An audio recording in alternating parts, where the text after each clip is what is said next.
शिवसेना डरपोक लोकांची नाहीच.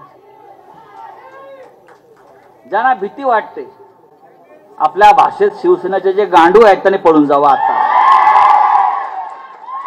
त्यांनी थांबूच नये, आमच्या आसपास फिरू नये. त्यांनी जावं त्या फडणवीस अनाजी पंताकडे जावं, त्यांनी अजितदादा पवारकडे जावं, त्यांनी तो कोण नरेंद्र मोदीकडे जावं, आणि जे मर्द आहेत त्यांनी शिवसेनेत राहावं, बाळासाहेब ठाकरेंच्या शिवसेनेत राहावं आणि हा महाराष्ट्र आणि हा देश घडवावा. आपण सगळे मर्द आहात. आपण ठामपणे शिवसेनेच्या मागे उभे आहात. आणि मला खात्री आहे ज्या हिमतीनं उद्धव ठाकरे साहेब लढाईला उभे राहिलेले आहेत, तुम्ही जय श्रीराम म्हणा, तुम्हाला मतं मिळणार नाहीत. तुम्ही अजून मंदिरांचे उद्घाटन करा, तुम्हाला मतं मिळणार नाहीत. तुम्हाला माहिती आहे अयोध्येत रामाचं मंदिर झालं. शिवसेना नसती तर अयोध्येत रामाचं मंदिर उभं राहिलं असतं का?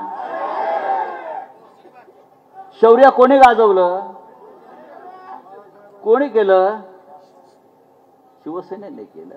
आणि हे महाशय गेले अयोध्येत रामाची प्राणप्रतिष्ठा करायला. आपण टीव्ही पाहिला असेल, प्राणप्रतिष्ठा प्रभू श्रीरामाची आहे की नरेंद्र मोदीची आहे तेच कळत नव्हतं. प्रभू रामाची मूर्तीच दिसत नव्हती. हे सगळे कॅमेरे नरेंद्र मोदीवर, आम्ही रामाला शोधतोय कॅमेरे मोदीवर. हे यांचं सगळं धोरण आहे. आणि आमचा राम कशामध्ये?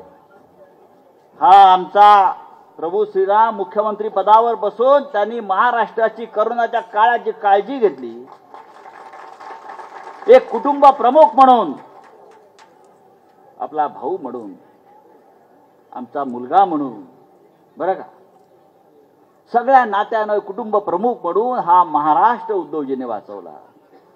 करोनाच्या काळामध्ये आपल्याला माहित असेल त्या उत्तर प्रदेशमध्ये गंगेमध्ये रोज शेकडो पर्यंत टाकली जात होती. उपचार नाहीत, इस्पितळं नाहीत, औषधं नाहीत. आणि महाराष्ट्रामध्ये रोज उद्धव ठाकरे सकाळी उठल्यापासून मुख्यमंत्री पदाच्या त्यांच्या कार्यालयातून गावागावातल्या स्थितीचं ते माहिती घेत होते आणि आपल्या कुटुंबाचे प्राण वाचवत होते.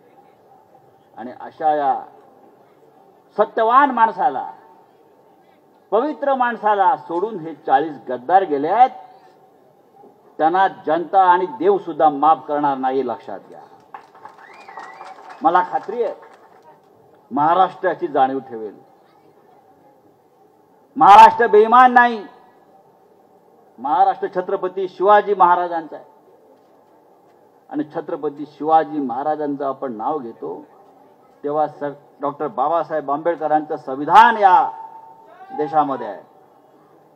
अजून काय राहिलंय? हा, तर या सगळ्यांचं या महाराष्ट्रामध्ये फार मोठं योगदान आहे. उद्धव ठाकरे पुन्हा एकदा या महाराष्ट्राचं देशाचं नेतृत्व करतील अशा प्रकारचं वातावरण आपण सगळ्यांनी निर्माण केलेलं आहे. आणि ओके पॅटर्न तर आहे ज्या भागामध्ये. आता संपूर्ण राज्यामध्ये आम्ही ओके पॅटर्न घेऊन जाऊ आणि हमारा ओके गद्दारों को ठोके. जय हिंद, जय महाराष्ट्र.